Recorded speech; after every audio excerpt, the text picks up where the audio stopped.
കുറിച്ച് നമ്മുടെ സർക്കാരിന് അഗാധമായ ദുഃഖമുണ്ട്. ഈ ക്യാമ്പ് താൽക്കാലികമാണെന്ന് അറിയാമല്ലോ. എന്നാലും ചെയ്യാവുന്ന എല്ലാ മാർഗങ്ങളും ഉപയോഗിച്ച് നിങ്ങളെ സഹായിക്കുവാൻ ഗവൺമെന്റ് പ്രതിജ്ഞാബദ്ധമാണ്. 100 കണക്കിനടി ആഴത്തിൽ ഇവിടെ മണ്ണിളകി പോയിട്ടുണ്ട്.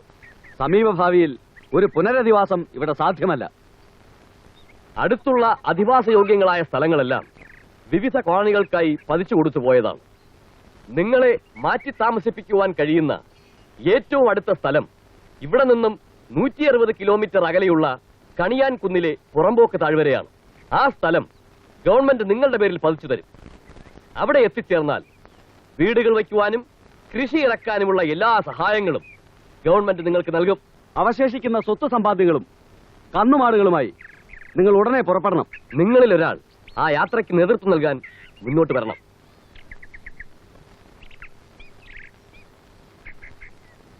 ഞങ്ങൾ ഇവിടം വിട്ട് എവിടേക്കുമില്ല. ഒരു ചെറുനാമ്പ് പോലും കിളിർക്കാനിടയില്ലാത്ത ഈ മണ്ണിൽ കടിച്ചു തൂങ്ങുന്നത് വെറുതെയാണ്. നാളെയെക്കുറിച്ചുകൂടി നിങ്ങൾ ചിന്തിക്കേണ്ടതുണ്ട്. ഞങ്ങളുടെ ജീവിതമൊക്കെ ഇവിടം കൊണ്ട് തീർന്നു സാറേ. ആ ചിന്ത തെറ്റാണ്. നഷ്ടപ്പെട്ടതിനേക്കാൾ വലുതാണ് നേടാനുള്ളതെന്ന പ്രത്യാശ. അതാണ് ഏറ്റവും വലിയ ബലം. അതുണ്ടെങ്കിലേ മനുഷ്യനും നാടും ദുരന്തങ്ങളെ അതിജീവിക്കും. സാറന്മാര് പറഞ്ഞത് ശരിയാണ്. ദൈവവിധിയാണ് സംഭവിച്ചത്. നമ്മൾ ഇവിടെ വിട്ടു പോയേ മതിയാവും. ഈ മലമ്പ്രദേശം 100 മേനി വിളയുന്ന ഭൂമിയാക്കി മാറ്റിയ നിങ്ങൾക്ക് തീർച്ചയായും കണിയാൻ കുന്നിന്റെ താഴ്വര പൊന്നു വിളയുന്ന ഭൂമിയാക്കി മാറ്റാൻ കഴിയും. ഞങ്ങൾ തയ്യാറാണ് സാർ.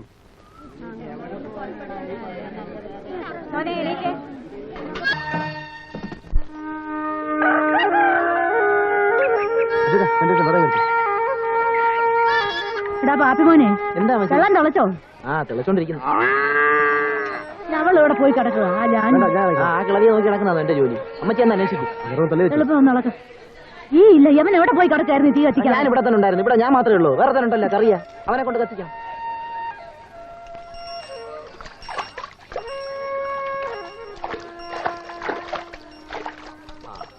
തള്ളേ കുറച്ചുകൂടെ കുറച്ചുകൂടെ. അത് മതി. തള്ളയ്ക്ക് ഒരു ആവശ്യം വന്നാ ഞാനേ ഉള്ളേ. ഒരു വലിയ ഇങ്ങോട്ട് കൊണ്ടുവാ. ഇന്നാ നേരത്തെ പാത്രം പൊക്കി പിടിച്ചോണ്ട് വന്നു. മാത്രമല്ലാതെ ജോലി ചെയ്യാനോട്ട് കാണത്തില്ല. അതുകൊണ്ടൊന്നും പറയിക്കരുത്. അങ്ങോട്ട് മാറരുത്. നീ എന്തിനാ വന്നത്? ഞാൻ അങ്ങോട്ട് കൊണ്ട്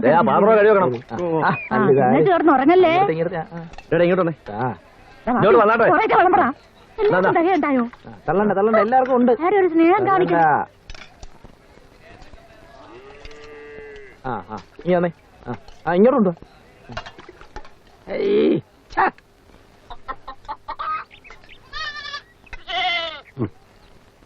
എത്ര നാളെന്ന് കരുതിയ?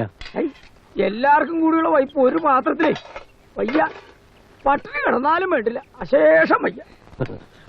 ഒഴിഞ്ഞ വയറിന്റെ മുമ്പില് ശുദ്ധിയും ഐത്തവും ജാതിയും മതവും ഒന്നുമില്ല തിരുമേനി. പട്ടിണി കിടന്ന് ചത്തോളൂ.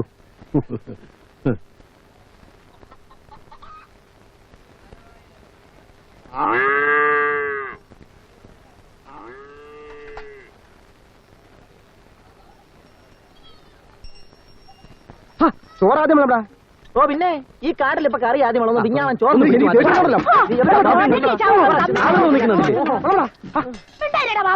അങ്ങോട്ട് കൊടുത്തേ. ഒരു ചാടമില്ലേ? എടാ ബാപ്പിയേ, നമ്മുടെ ഹാജിയാർക്ക് കട്ടിയുള്ള കഷണങ്ങൾ നോക്കി വിളമ്പ്. ഇന്നിത്തിരി ക്ഷീണ സമയമാണെന്ന് കരുതി ആയ കാലത്ത് നല്ലവണ്ണം തിന്ന് ശീലമുള്ളതാ.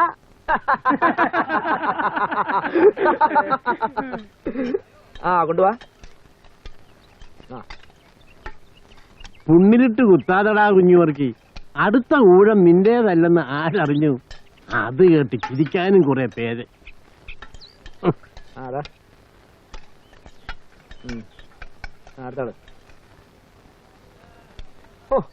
കാട്ടിലും മേട്ടിലും കൂടിയുള്ള ഈ യാത്ര ഇതെന്ന് എവിടെ ചെന്ന് എങ്ങനെ അവസാനിക്കുമോ എന്തോ. ഉരുളുപൊട്ടി എത്ര എണ്ണം മരിച്ചു എന്റെ കർത്താവേ. അതേടി, എന്നിട്ട് ആ കൂട്ടത്തിൽ ഞാനും ചത്തില്ലല്ലോന്ന്. ചത്തിരുന്ന എന്റെ സമ്പാദ്യം മുഴുവനും എടുത്ത് നിനക്കിടന്ന് വിലസാമല്ലോ. ഓരോന്നിന്റെ മനസ്സിലിപ്പോ പുറത്തു വരുന്ന കണ്ടില്ലേ എന്റെ ദൈവം കർത്താവേ. വെള്ളം താ.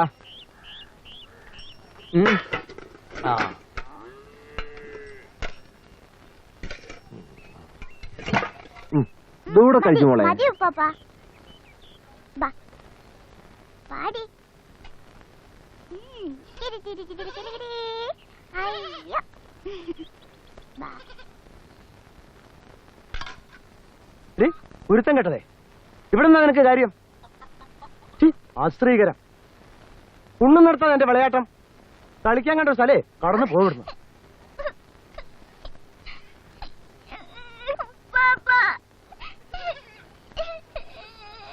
തനിക്കേ തട്ടിക്കയറാനാ തരിപ്പെങ്കിലും ഞാനിവിടെ ഉണ്ട് ഇങ്ങോട്ട് പോര് കൊച്ചു കുഞ്ഞിന്റെ അടുത്ത് കണ്ടിടൂ തന്റെ തുൽമ് ഇത്രയും കണ്ണീര് കുടിച്ചിട്ടും നിങ്ങളുടെ മനസ്സിലെ വിഷം ഇറങ്ങിയില്ലല്ലോ കൂട്ടരെ.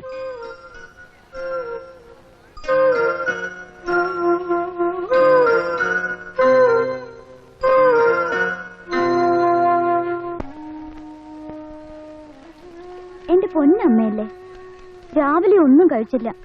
ഇതാ ഇത് കഴിക്ക്. 3 ഉരുള കഴിച്ചാ മതി. അമ്മയുടെ കുഞ്ഞുമോളല്ലേ തരുന്നത്. എന്റെ പൊന്നമ്മയല്ലേ. അമ്മേ,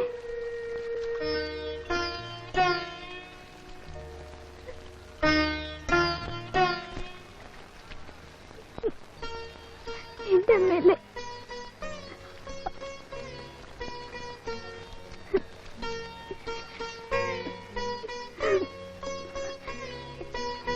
ഇതൂടെ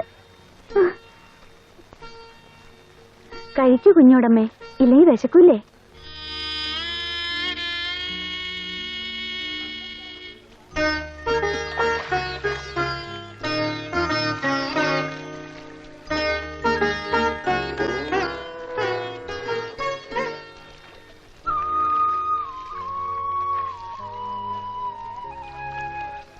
വിശ്വേട്ടം കഴിച്ചിട്ടില്ല.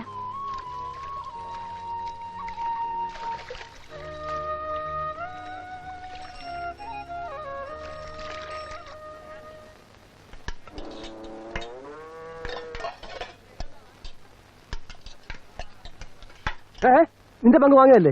എനിക്കല്ല, നിന്റെ അമ്മയുടെ പങ്ക് വാങ്ങിച്ചാണല്ലോ.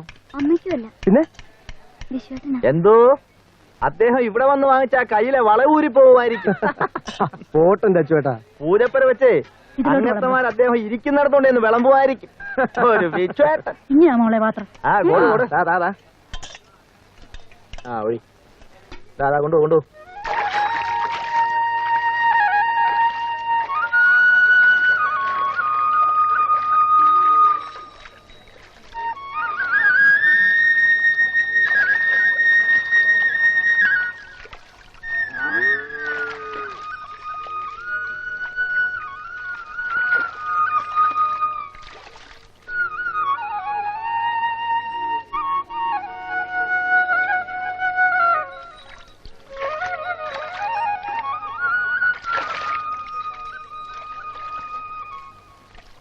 മോളെ വിവാത്തുവോ?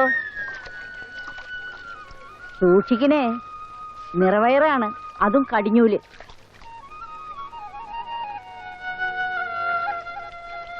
പാവം. അല്ലേ നിങ്ങൾ അവന് വിളമ്പിയ ശേഷം എനിക്ക് വിളമ്പുന്നതിന് സാരം തന്നാ അവന്റെ ഉച്ചസം ഞാൻ തിന്നോ? ആർക്കെങ്കിലും ഒരാൾക്കല്ലേടാ ആദ്യം വിളമ്പാൻ നോക്കൂ. വിളമ്പിക്ക എന്നിട്ട് തള്ളേ മോനും കൂടെ ഒറ്റയ്ക്ക് നക്കിക്കോ. ഓ പിന്നെ അതിന് നിന്റെ അനുവാദം ആർക്ക് വേടാ പട്ടി. കാല് പിടിക്കാൻ തൊഴിൽ വെച്ചതല്ലോ. ഒന്നിന് രണ്ടായിട്ട് നീ തിരിച്ചു വാങ്ങിക്കും. കാണൂടാ നിനക്ക് മാത്രമേ തെമ്മാടത്തിനെ കാണിക്കാൻ പറ്റത്തോന്ന് വിചാരിച്ചോടാ. പിടിച്ചോ. എന്നാ ഒന്ന് പിടിയാ. നീ നെകളിച്ചോടാ, അധിക പ്രസംഗങ്ങളെ നെകളിച്ചോ. അതും അന്നത്തിന്റെ മുമ്പിൽ തന്നെ ഇരുന്ന് നെകളിച്ചോ, കുണം പിടിക്കും. ഓ എന്റെ ഏലി, നിന്റെ ഈ വിധിയാണൊരു വിധി. ആണോ? ആണെങ്കിലേ ഞാനങ്ങ് സഹിച്ചു. ഒരു സഹതാപക്കാരി. അയ്യോ, ഞാൻ പറഞ്ഞത് ഇങ്ങ് എടുത്തേ. എടാ പാപ്പിമോനെ, എടാ കറിയാമോനെ, പരണടാ മക്കളെ, വന്ന് ചോറ് തിന്ന്. ഒന്ന് ഊണ് കഴിക്കേ. ഓ നശിച്ച യാത്ര. ഇനി എത്ര ദിവസം ആ വണ്ടിയിലിരുന്ന് കുലുങ്ങി എരിങ്ങിയാലാണ് എന്റെ കർത്താവേ. ആ നങ്ങിയാർത്തോടിയിലെങ്ങാനുമായിരുന്നെ ആയുസ് എത്തി മരിക്കാമായിരുന്നു. അത്ര ദണ്ണമാണെങ്കിലേ അങ്ങോട്ട് തന്നെ തിരികെ ചെല്ല്. അതേടി, എന്നിട്ട് വേണം. നീ അങ്ങനെ ഇപ്പൊ സൂഹിക്കണ്ട. എന്നതാടാ ഒരു വശം കേട്ട. ഒന്നുമില്ല. ഇത്രയും നാളിനിടയ്ക്ക് നിങ്ങൾ തമ്മിൽ സ്നേഹമായിട്ട് ഒരു വാക്കെങ്കിലും സംസാരിച്ചിട്ടുണ്ടോ? അങ്ങനെ അങ്ങ് ചോദിക്ക് ശിവ, ഒന്നുകൂടെ ചോദിക്ക്. ഏതാണ്ട് ഇടിവെട്ടാ നിന്ന് നേരത്താ ഇതിയാന്റെ മിന്ന് എന്റെ കഴുത്തേ വന്ന് വീണു. ഇതിനെപ്പോഴാണോ ഒരു വിഭൂഷണം?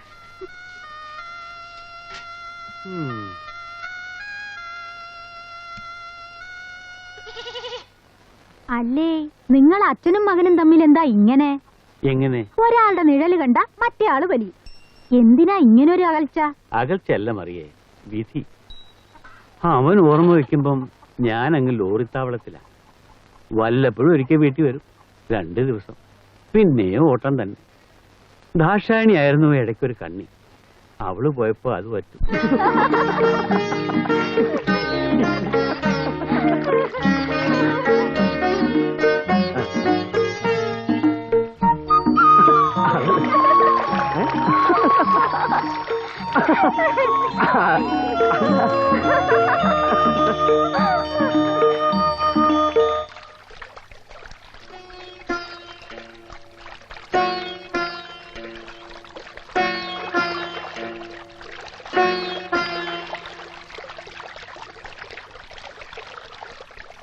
തമാശയായിട്ടല്ല ഞാൻ അവളെ സ്നേഹിക്കുന്നത്. എനിക്കവളെ ഇഷ്ടമാണ്, സ്വന്തമാക്കണമെന്നുണ്ട്. ഞങ്ങളെ തെറ്റിദ്ധരിക്കരുത്.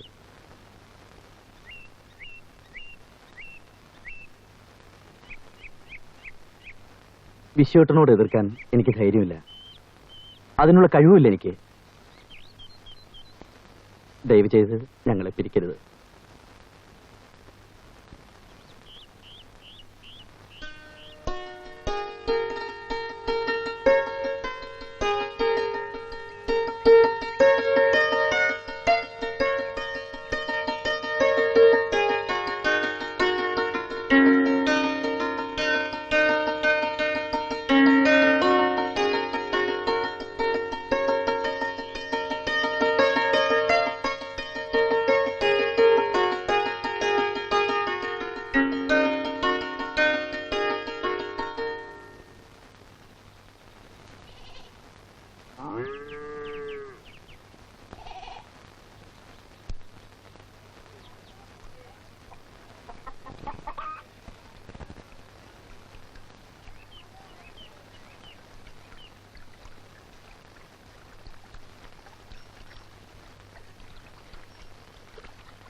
അമ്മേ, അമ്മേ,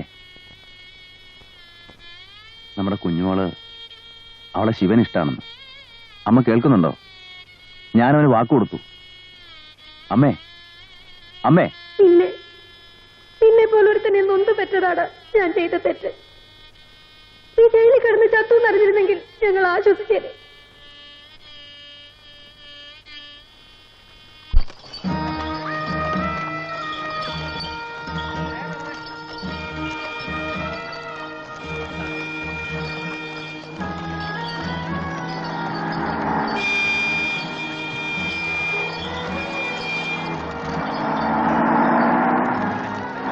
അവന്റെ അമ്മയ്ക്ക് ശ്രീധരൻ കിട്ടിയ വകയായിരിക്കും വഴി. അവന്റെ ഒരു പോക്ക് കണ്ടില്ലേ?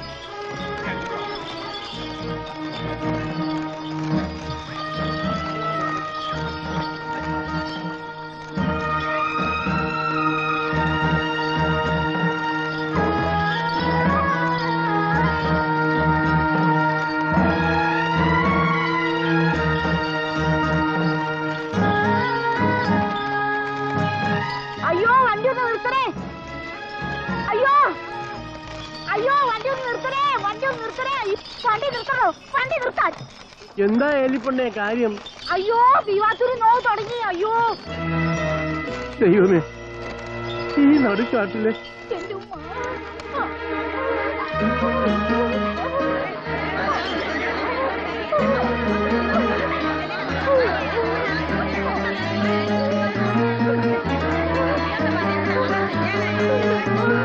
എന്താ എന്തൊക്കെ?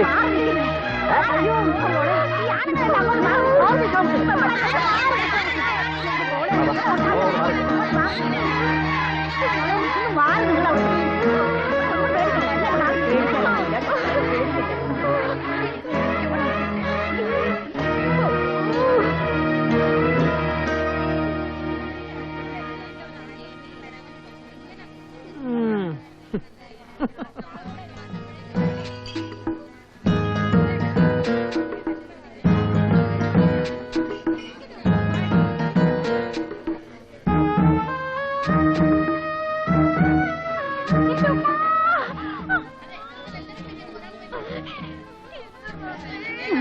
ഒതുങ്ങിയില്ല. കൊച്ചിന്റെ കിടപ്പ് കുറച്ച് കുഴപ്പത്തില്ല. അപ്പാത്തിക്കേരിയോ പതിച്ചത് വിളിക്കണം, അല്ലെങ്കിൽ ഏനക്കേടാവും. ഒന്ന് നിൽക്കണേ. ഇവിടെ അടുത്തെങ്ങാനും പേറ്റിച്ചിയോ ഡോക്ടറോ ആശുപത്രിയോ വല്ലതും ഉണ്ടോ? എവിടെയാ? അവിടെയോ? എത്ര ദൂരം പോണം? 9 മൈലോ കിലോമീറ്ററോ മറ്റാവും. ആ, അത് ആശുപത്രി ആവൂല, വല്ല ഹെൽത്ത് സെന്ററോ മറ്റോ ആവും. അതെങ്കിൽ അത് പക്ഷെ അത്രയും ദൂരം നമ്മുടെ വണ്ടിയിൽ അവിടെ എപ്പോ എത്താനാ? അതുവരെ അവള് നോവ് താങ്ങൂല്ല. അനുഭവിച്ചോ.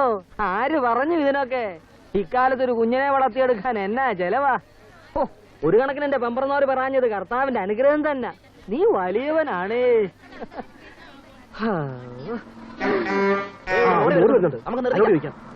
ഒന്ന് നിർത്തണേ. ഒരു അത്യാവശ്യം ഒരു അത്യാവശ്യം കാണുന്നു.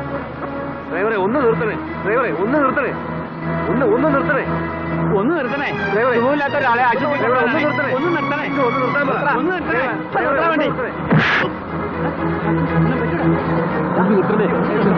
ഒരു ഗർഭിണി ആശുപത്രി എത്തിക്കാനാ. ഒന്ന് നിർത്തണേ.